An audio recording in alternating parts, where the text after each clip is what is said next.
രാജ്യത്തെ ഏറ്റവും വലിയ എയർ ഷോയായ 15ാമത് എയ്റോ ഇന്ത്യയ്ക്ക് ബംഗളൂരുവിൽ തുടക്കമായി. പ്രതിരോധ മന്ത്രി രാജ്നാഥ് സിംഗ് ഉദ്ഘാടനം ചെയ്യും. ഈ മാസം 14 വരെയാണ് എയർ ഷോ തുടരുക.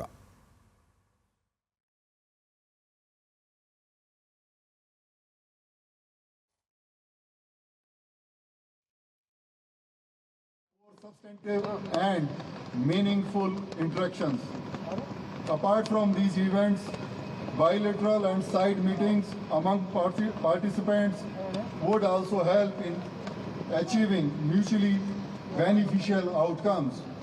On behalf of Ministry of Defence, at the end, while welcoming all of you, I wish all the success to all participants in their endeavors. Thank you. Jai Hind.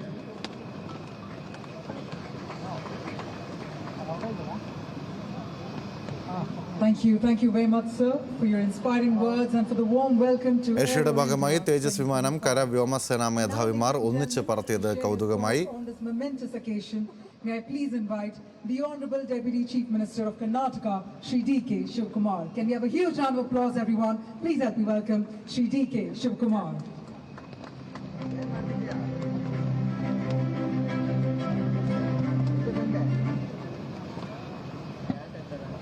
Good afternoon to all of you.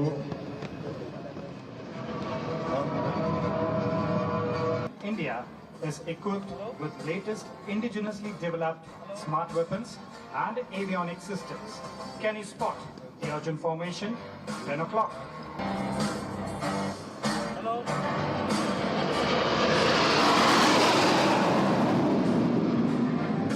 Flanked by Su-30 MPI aircraft as protectors.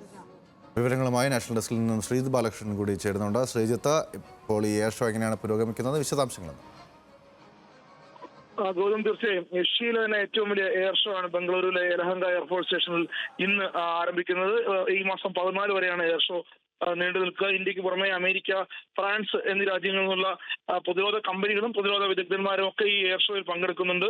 5 ദിവസം നീണ്ടു നിൽക്കുന്ന air ഷോയിൽ ഏതാണ്ട് Indian വ്യോമസേനയുടെ കരുത്ത് ലോകത്തിന് മുന്നിൽ വെളിവാക്കുന്ന പ്രകടനങ്ങളായിരിക്കും ഉണ്ടാകുക. അതോടൊപ്പം തന്നെ ഫ്ലൈയിങ് ഡിസ്പ്ലേ, സെമിനാറുകൾ, അത്തരം പരിപാടികൾ ഇതോടൊപ്പം നടക്കുന്നതാണ് സ്വാഭാവികമായും. പക്ഷെ ഏറ്റവും കൗതുകവും ഏറ്റവും ആകർഷണീയമായ കാര്യങ്ങൾ എന്ന് പറയുന്നത് ഇന്ത്യയുടെ പോർവിമാനങ്ങളായ ആകാശ്, ധ്വജ്, തേജസ്, തൃശൂൽ, അർജുൻ, ശക്തി ഉൾപ്പെടെയുള്ള 13 എയർക്രാഫ്റ്റുകളുടെ പരിശീലന പറക്കലും അവരുടെ ഷോയുമായിരിക്കും.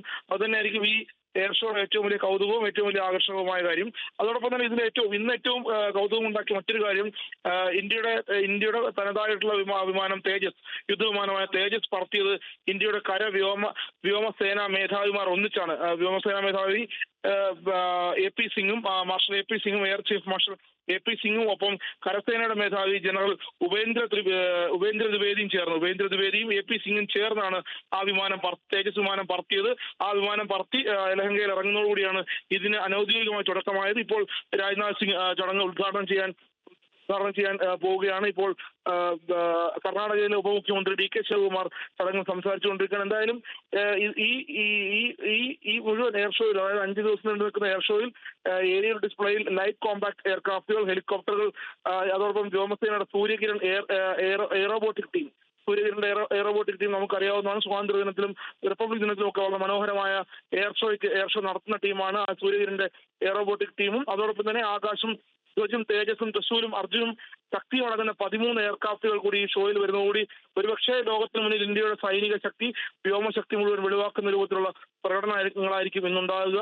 അതോടൊപ്പം തന്നെ ഹിന്ദുസ്ഥാൻ എയറോനോട്ടിക്സ് ലിമിറ്റഡ്, ഇന്ത്യയുടെ പ്രതിരോധ DRDO അടക്കമുള്ള ബഹിരാകാശ വകുപ്പ്, വ്യോമസേനയും വ്യോമയാന മന്ത്രാലയവും ചേരുന്ന എല്ലാ അർത്ഥത്തിലും ഇന്ത്യയുടെ വ്യോമസേനകളുടെയും സൈനിക വിഭാഗങ്ങളുടെയും പ്രതിരോധ മേഖലയിൽ പെടുന്ന ഗവേഷണ കേന്ദ്രങ്ങളുടെയും ഹിന്ദുസ്ഥാൻ എയറോനോട്ടിക്സ് അടക്കമുള്ള പൊതുമേഖലാ സ്ഥാപനങ്ങളുടെയും ഒക്കെ ചേർന്ന് സംയുക്തമായിട്ടാണ് ഈ എയർ ഷോ നടക്കുന്നത്. ഇന്ത്യയിൽ മാത്രമല്ല, ഏതാണ്ട് ഏഷ്യയിലെ തന്നെ ഏറ്റവും വലിയ എയർ ഷോകളിലൊന്നാണ് ഇപ്പോൾ ബംഗളൂരുവിലെ യലഹങ്ക വ്യോമസേന വിമാനത്താവളത്തിൽ ആരംഭിച്ചിട്ടുള്ളത്.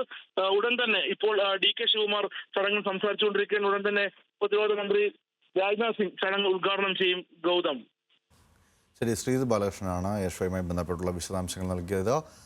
രാജ്നാഥ് സിംഗ് ഇപ്പോൾ ഈ ചടങ്ങ് ഉദ്ഘാടനം ചെയ്യുമെന്നാണ് നമുക്ക് മനസ്സിലാക്കാൻ സാധിക്കുന്നത്.